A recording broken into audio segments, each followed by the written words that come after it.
and welcome to this week's edition of the Thursday Nighter. SRBRadio.com. I can't quite remember what episode we're on now, but we're in the mid-teens, which feels good. It does feel good, doesn't it? Yeah, it feels like we've been doing it forever, but it was only last week that we started. Yeah, I know. It's one of those, isn't it? Yeah, definitely. Probably spent over 10 hours talking football now. Yeah, as I was wandering over to the radio suite just now, I did have a similar thought run through my head. It just seems like, I don't know, it's almost such an ingrained part of our week. Yeah, sort of every Thursday. It's a great name for a show, though, isn't it? Thursday Nighter. It is, I think so. It is what it is. It's basic, it's simple. That's the crackage. It is. So this week we thought we'd start on an international note because obviously we've had a big week of international fixtures, events, goals, games. So we'll start with obviously our country, England. It was a mixed bag. Obviously we had the greatness of the first week followed by the not so greatness of the Holland game, but definite positives to take from both, I feel, anyway. Yeah, definitely. Yeah, there was some good stuff. What did you make of, firstly, the Germany game? What did you make of that to start with, mate?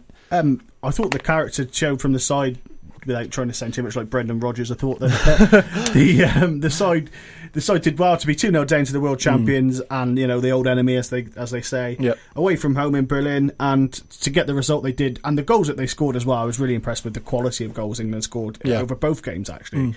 I mean, the football didn't necessarily match it for 180 minutes over the two games, but when they did play good football, it really was a joy to watch. And I felt like some of the newish boys and the younger generation probably don't have as much baggage necessarily, and tournament failure and all of that sort of weighing them down. I thought they did a really good job. I would like to see. Personally, I'd like to see England be a bit braver in terms of selection, but then obviously you're never going to please everyone in terms of who you pick for your starting lineup. Yeah. Who impressed you in the Germany game? A couple of names. Dele Alli. Yep. Apart from missing the absolute sitter that he missed, I thought he was a good 9 out of 10 in that game. I thought he was quality. Whenever Germany surrendered him, he just didn't seem to care. I think people forget that he's 19 years old. He's a year younger than me, you know. I've had this thought run through my head about English midfielders, and the biggest compliment I can pay to Dele Alli is that I honestly think, in terms of talent, he has the potential to be as good an English midfielder as Paul Scholes. And I can't pay him any higher. Brian Robson, I've thought. You know, he just very box to box. Yeah. Brian Robson is a huge shout. Yeah. Well, he's sort of got that aggressive edge to him as well. Yes. Which reminds me of Robson. You know, back in the day, and we've even seen Ali played wide this season. Yeah, you play all over the pitch, and he seems to be all right there as well. I loved at half time during the Germany game. The guys in the studio were sort of picking out a package, and there was one point where he was surrounded by 5 players and kept hold of the ball. And he still kept hold. I thought, this is Germany, this isn't any old mugs. This was the German national team, and they could not get the ball off Dele Alli. And he honestly, he is a breath of fresh air to watch. He is so un-English in his approach, I think, at times. Yeah. It's incredible. So anyone else that impressed you? I thought Kane and Vardy looked fantastic. Obviously, Vardy came on late in the pice, but the way he took his goal, his work rate was just non-stop, wasn't it? I know people have talked a lot about the way he runs into channels and stuff, and rightly so, because he really does. He does work like a horse, and he does. It produces results. 9 times out of 10, it produces results. And the thing, what I sort of noticed was Kane's work rate off the ball isn't quite at that tempo, but he's the man that will put the ball in the back of the net. He took his goal very well. He shoots on sight, doesn't he, this guy? And what an ode to Johan Cruyff as well, by the way. Yeah. To do the Cruyff turn and then smash it in the bottom corner. A week after. He just seems he's got a real knack, Harry Kane, and it's something that Alan Shearer had as well. Of when he hits the target 9 times out of 10, he finds the corners. He does find the corners, and he makes the goalkeeper's job very difficult. That's where the value is in that sort of play. And someone I thought maybe that hasn't got as much press from that game as I think he probably should have was Danny Rose. Yeah, I thought Klein was very good as well.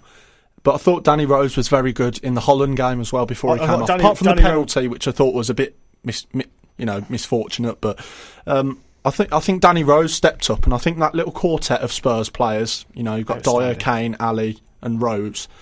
I think you know, you can see why Spurs are doing so well. I mean, some have said, I can't really see why Spurs are doing so well in the Premier League. Well, finally, you can look to England and say those four lads your evidence, have done a lot for that team. And it was nice to see there seemed to be that lack of fear that England have had for so many years, especially when I've been growing up. It seems to be so tentative. And I think we saw that creep back into the game in Tuesday's game against Holland. I thought James Milner was a bit sideways at times. I thought it didn't seem as dynamic. I thought Danny Drinkwater did a good job in centre midfield. He hustled, he harried, he sat in front of the defence. Yeah. But he's not that dynamic player that some England fans are shouting out for, even though he did do a great job. I think so. And I think that was the difference at times. Yeah, certainly. I think the midfield that was picked against Holland was I would call it boring. I would like to see Drinkwater in an England team, and I'd like to see him playing alongside those two Spurs players that we mentioned before, Ali and Dyer, who have played, the central midfield role, and they've got a partnership that's developed beautifully over the season for Spurs.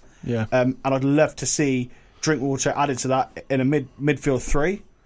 And then leave the boys at front for creativity.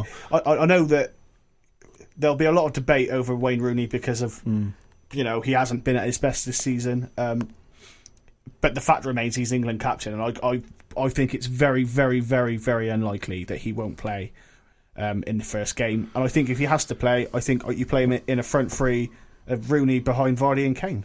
I really do. I'd love to see us be that brave. So where does that leave Sturridge, Welbeck? On the bench. Walcott? I'm not even sure Walcott deserves to go on a plane. So Walcott played against Holland, and I didn't even notice he was on the pitch when he came on. I noticed he was on the pitch because he infuriated me. So I didn't notice him because he didn't do anything, and you noticed him because he was doing so little. But I think it's almost sad to see the demise. But when you see players like Vardy working so hard for this chance, and I remember when Walcott burst onto the scene, so it was that very controversial, taking the 16-year-old and all that sort of stuff. Sven hadn't even seen him play live, I don't think. And the want was there. No one knew him, but now it almost feels that he knows he's going to get in that team, so he's not going to. He is almost like Wayne Rooney in the fact that. Not in his overall game, but when he scores goals, he's a very streaky player. He goes on streaks, and when he's on a run, he justifies selection both for Arsenal and for England. But his biggest downfall, I think, throughout his career has been consistency. And I like Theo Walcott. I just don't think there's an FM product from him. And I think a few pundits have said this. I think he's a bit too nice. He doesn't seem to. Whereas Vardy will give it the elbow, he will give it a bit of lip, and he will give it out. Walcott seems to just get up from challenges and walk off, and sometimes you need a bit of stealing. People have criticised Ali for having a bit of tenacity about his game. I don't understand that. At 19 years old, people are going to want to kick you. Number one, because you're doing well. Number two, because you're on every newspaper in the world. Number three, because they see your pink boots and your bum fluff on your cheek, and they think they can bully you around. And the other thing is that the jealousy of the fact that you're at the beginning of your career, you're playing fantastic football, and you're going to be at the top. And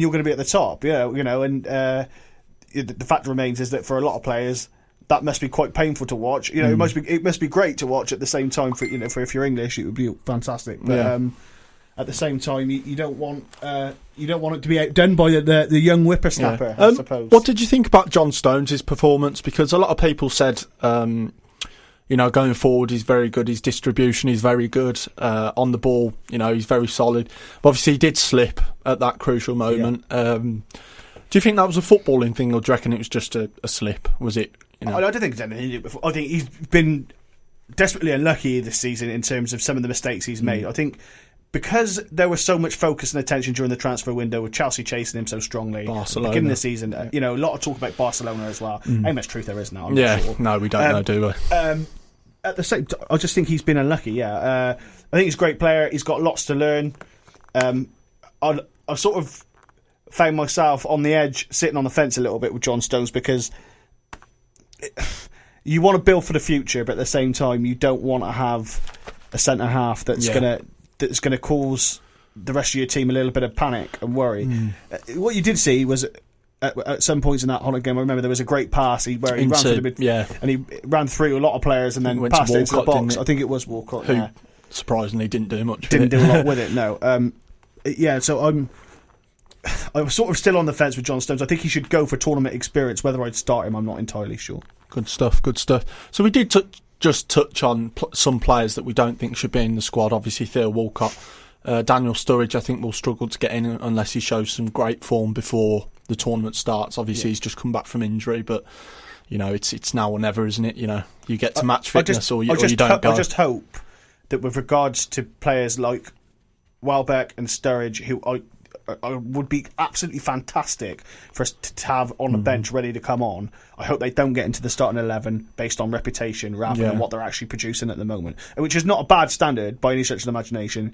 But the top 2 goal scorers in the Premier League are Vardy and Kane. Yeah, and they're English. They're playing well. What else can they do? They deserve to play. It's great for England that we have finally got this squad where there is the depth, there is the competition, there is the the striving for places, but the manager needs to pick the best team. He needs to forget about previous tournaments, forget about what clubs they play for, and sort of go with the team. He does sort of have favourites, doesn't he? He's given Phil Jones a lot of Phil chances, Jones has a lot of time. I think Walcott has a lot of time. Yeah. Well, I've just had a look. It's taken me about 5 seconds. Andre Gray for Burnley. I mean, maybe not many people know about him, but he scored 24 goals this season. He came from Brentford, non-league. It's very much similar to Vardy, But he's a player that, might have been in there. Callum Wilson, had he been not injured at the start of the season, might have been there. So I think Walcott's been very, very lucky still, because if there was one other striker, striker... I think that there's this very English temptation to be obsessed with wide players as well, whereby we played 4-4-2 for so long, and we've also had good wide players up front, because we sort of played Welbeck always as almost like as a left forward, haven't we? And Walcott does it a lot, doesn't he, for club and country? For club and country. I think what I like to see, like I said, is the back four sort of picks itself, barring you can have an argument about centre halves. I think given what Danny Rose did, there were a few rash challenges, I have to say, that he'll have to cut that out of his game. But at the same time, I thought against Germany he was really epic, good. Wasn't he? He was outstanding. And Klein as well, very good. Klein, very good. And the thing is, Klein and Walker, I think, are interchangeable. I don't think there's a great deal between those two. I even think should there be a problem with Rose for whatever reason, we've got Cresswell, we've got Bertrand as well. Exactly. So that sort of fullbacks department are not really a worry. What I would say is that I would prefer to see Rose there, just because if we are going to play 4-3-3, which I would like, there's no guarantee we will, but what I would like is that I think he's dynamic enough to provide you really good attacking options on that left flank. Would you be disappointed to see Milner in that team? In the starting 11, definitely. I'd take him because his versatility. He can play anywhere on the pitch. Play full back. I don't know what he's like at centre half or in the sticks, but he can play everywhere else. I've seen him play, and he's done a job. I mean, he even did a job for back in the last season at front for City, didn't he? Where he was playing quite well. I suppose when it comes to the Euros, when it comes to the optimism that surrounds it for England at the moment, I suppose it's not about just doing a job, it's about going there and winning, isn't it? Like I said, squad players, you need them. They've got to be there to cover injuries. But if I could, shall I quickly run through my hopeful starting 11? We did it a couple of weeks ago. Obviously, we've seen a couple of things change. Who would be your starting 11 now? Presuming he's fit, you've got to go Joe Hart. Yeah. Right back, I'm going to say Klein. I'm going to say Smalling and Cahill. Yeah. I know Cahill didn't have a particularly good week internationally, but I would still pick him. He's pretty solid. Danny Rose left back. My midfield, I would have Eric Dyer, Danny Drinkwater and Dele Alli. And then up front, I would have Rooney behind Vardy and Kane, and failing Wayne Rooney, because I know a lot of people won't want Wayne Rooney on that side. You could easily replace him with Ross Barkley. Oh, well, yeah, someone that we haven't actually... He was decent against Holland. Competition seems good. I mean, if I was to pick my 11, I don't think it'd be too dissimilar from that, to be honest, but... competition is good this year, and it gives us the depth to go there. If someone gets injured, we can bring someone in, or if someone isn't in the right frame of mind. I haven't mentioned people like Adam Lallana, Jordan Lallana. Henderson. I thought Lallana was good. He finds space very well. Quite underrated in that squad. Jordan Henderson, obviously, we haven't really mentioned.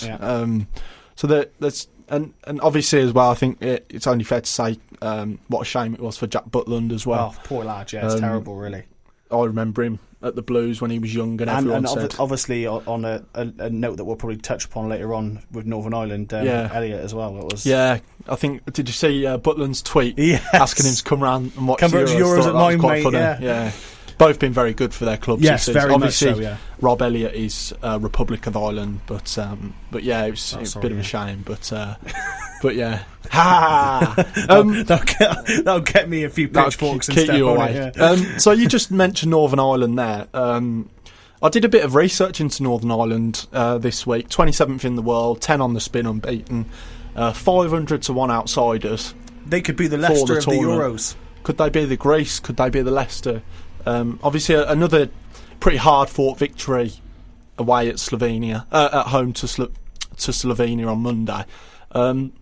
They look quite tidy. They're a unit, aren't they? They're a really tidy. together unit, aren't they? I've only seen bits and bobs of Northern Ireland, but the bits and bobs that I have seen have really impressed me.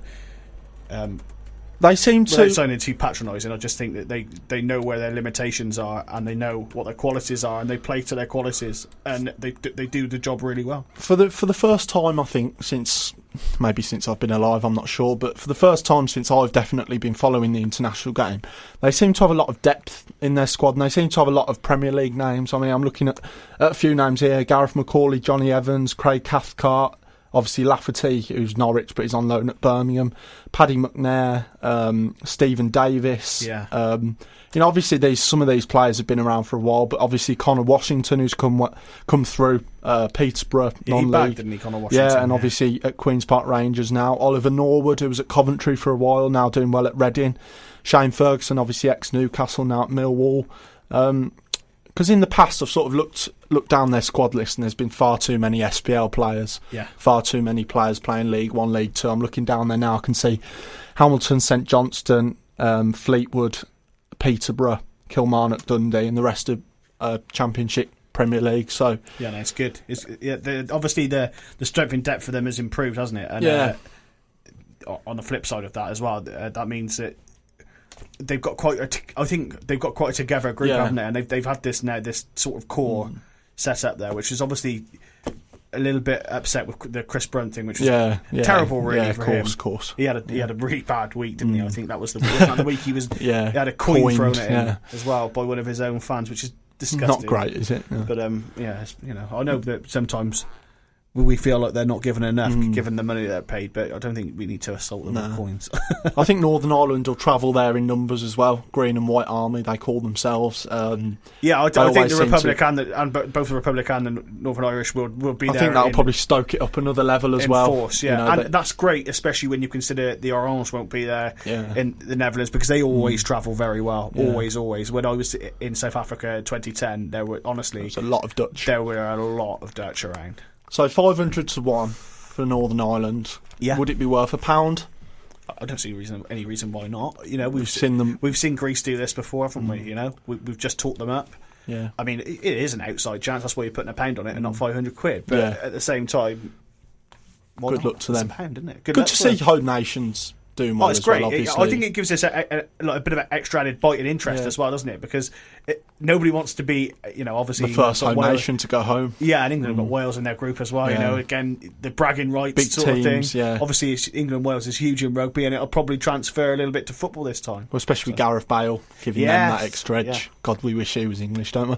And yeah, we do. Yeah. And Northern Ireland, I'd just like to point out, in 2012 they were 117th in the world. Yeah. They're now 127. So the bridge is getting smaller, and it's good to see teams like Northern Ireland doing well, especially in qualifying. As opposed to 127. Yeah, sorry. I was going to say they haven't got worse, that's for sure. No, thank you.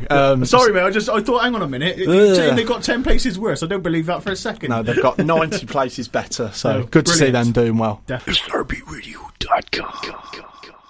So coming away from international football just for a minute, it's been a busy week in the Premier League, even though we haven't had any games, and as few probably might have predicted, Remi Garde has been sacked from Aston Villa. That's been coming, hasn't it? I think you described that one as a poison chalice. Yes, I did. Just a minute ago.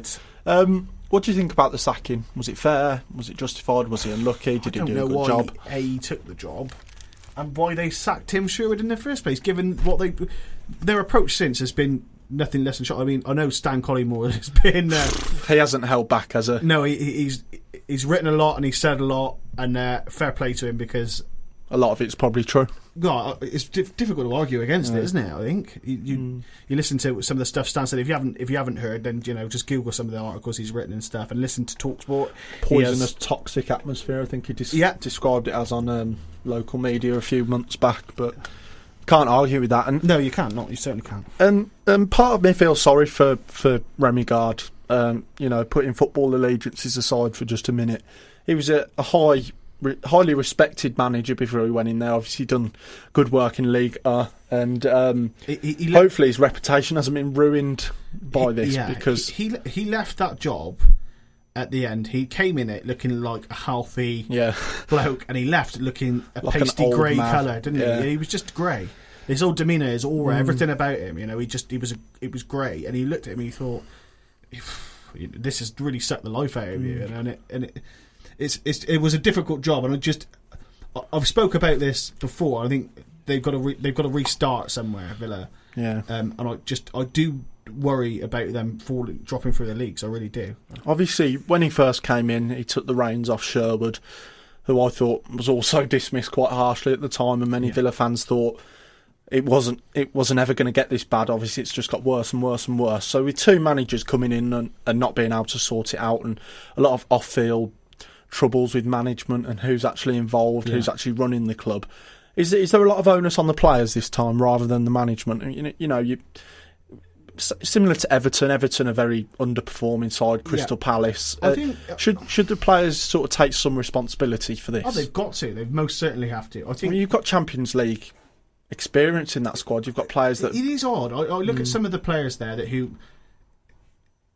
I feel like it's telling them off when I said they should know better. But there's a little bit where I'm watching it and I'm looking at Aston Villa and feel like, where are your leaders? Yeah. Where's somebody grabbing the dressing room, and say, listen, lads, this isn't good enough. We're going down, but we at least show a little bit of fight. For those lads that are paying paying good money to come and watch us still. Rocking up at about 30,000 people every week. They're travelling numbers away from home as well. Exactly, So you've got players like Michael Richards in there, Idrissa Gueye. Agbonlahor is obviously supposed to be a big patron of the club and was photographed this morning. I know it's the Daily Star, but Shisha and All Night Benders. Alan Hutton, lots of experience there.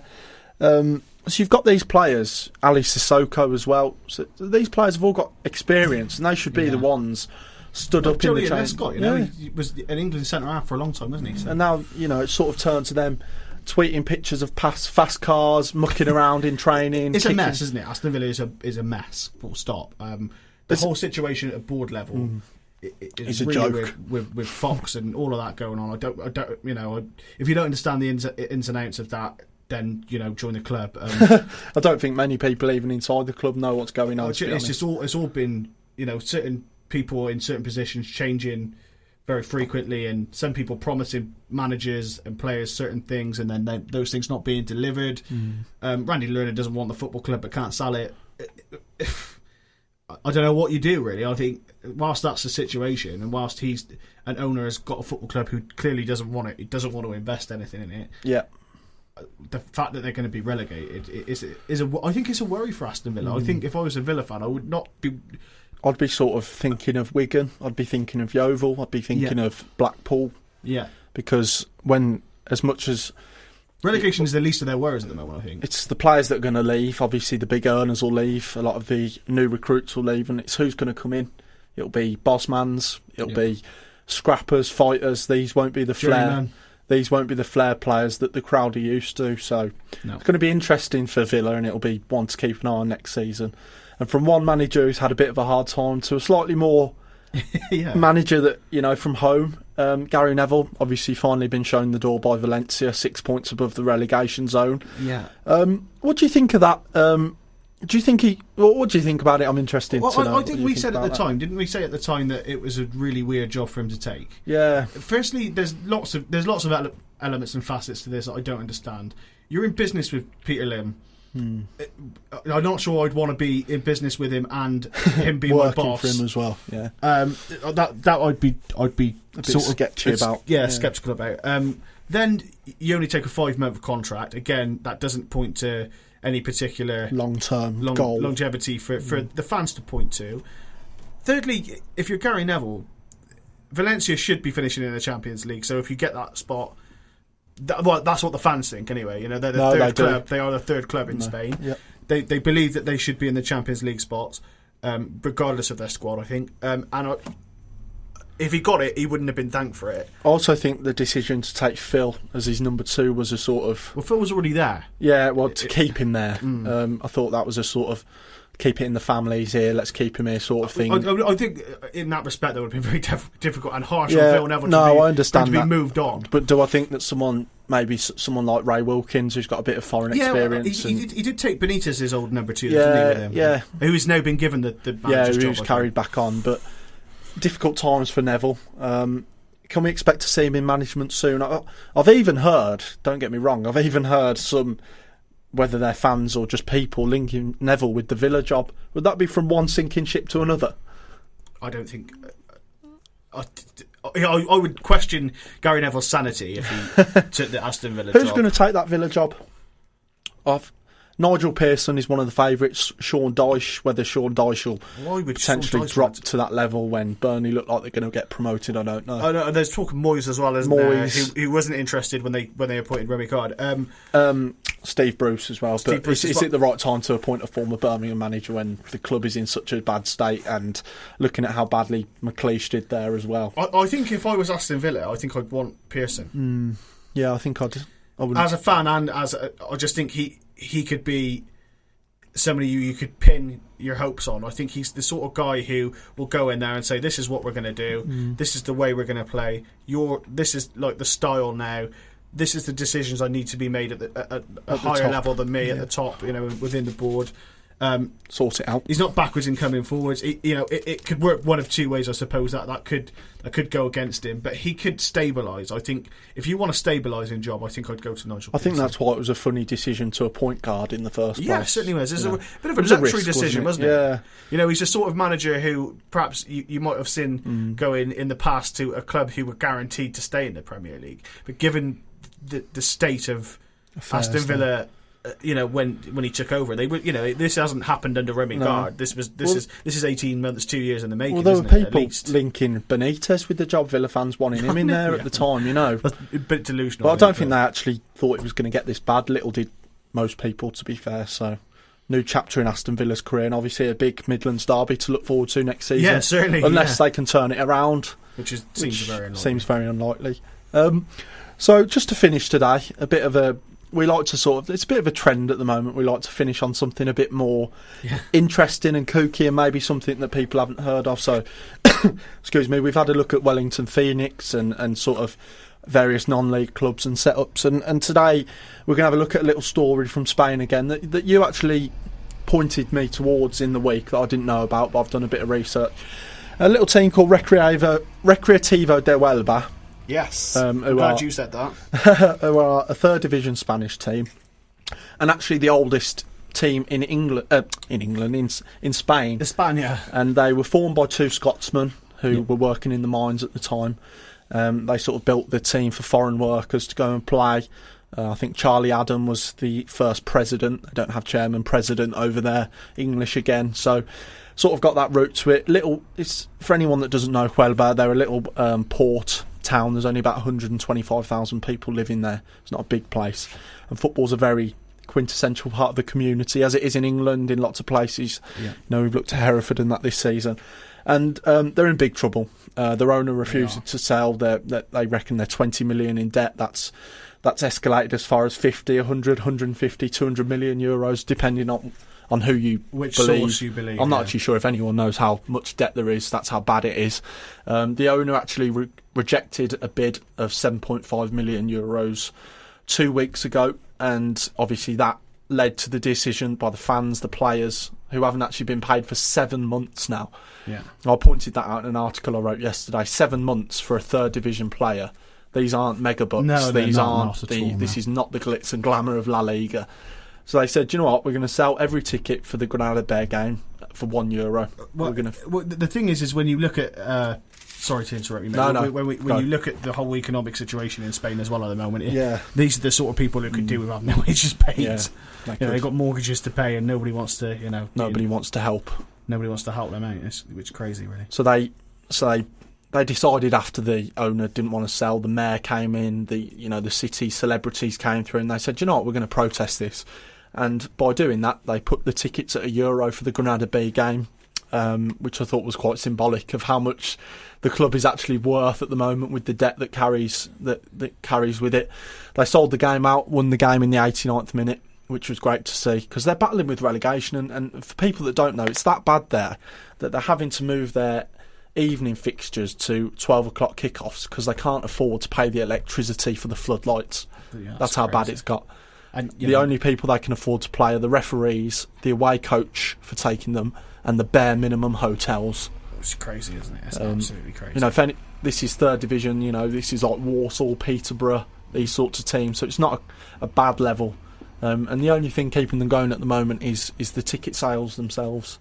And in 2006, they beat Real Madrid 3-0 at the Bernabeu. For anyone that doesn't remember that, Google it. It is a very it's the most famous result in the history. Most famous result. Yeah, and it's quite a fall, and it's quite a sad fall, and one we see too much. And I think the most ironic thing about this story was that Huelva were fan owned when they started. They were fan owned. They were owned by the community. They were owned by a town. They were owned by the small knit sort of group of people that started it. And at some point in their history, it was sold to a businessman. I'm not saying this happens all the time. I'm not trying to defame anyone, but it seems to be a running trend of dodgy people buying football clubs. Yeah, I really don't understand. I know this is separate to Spain, but so the fit and proper persons test that some of these people in this country have to take must be particularly easy to pass, because some of the guys that are buying football clubs just clearly aren't fit and proper for football ownership. No. So Recreativo are planning another €1 game against Marbella next week, so keep an eye on the story. Just something interesting to end on, because I think sometimes we forget, as the transfer season comes and we're getting annoyed about players that aren't coming and going. Some for people stupid money. Yeah, some people are losing their football teams. Yeah. It's as simple as that, and we've experienced it very close to home about people that have lost it, and it ruins lives. So, keep an eye on that story, because it's very sad. Interesting. What a fall from grace in the space of 10 years, from beating Real Madrid to losing your football team. Yeah, losing your football team. So yeah, it's pretty sad. Pretty sad indeed. But keep an eye on it, because it might get better, and hopefully it will. Obviously, Real Oviedo was saved in that sort of sense, and there's been a lot of La Liga clubs. It's a point of interest for people to look at, isn't it? Definitely. It's a reference point, Real Oviedo, isn't it, for stories like this. Stories like this, and hopefully it offers a glimmer of hope. Yeah, hopefully it does. So that's it this week. Do you want to close it in Spanish? Go on. Close it in Spanish. Go on, show us your best Spanish. Okay, so normally we say thanks for listening. Hope you listen next week or something. We say gracias por su atención. Nos vemos la próxima semana. O recuerde que debéis seguir la historia de Recreativo, which is make sure you follow the story of Recreativo. Brilliant, mate. So thanks a lot for listening, and we'll see you next week. Cheers. Bye-bye.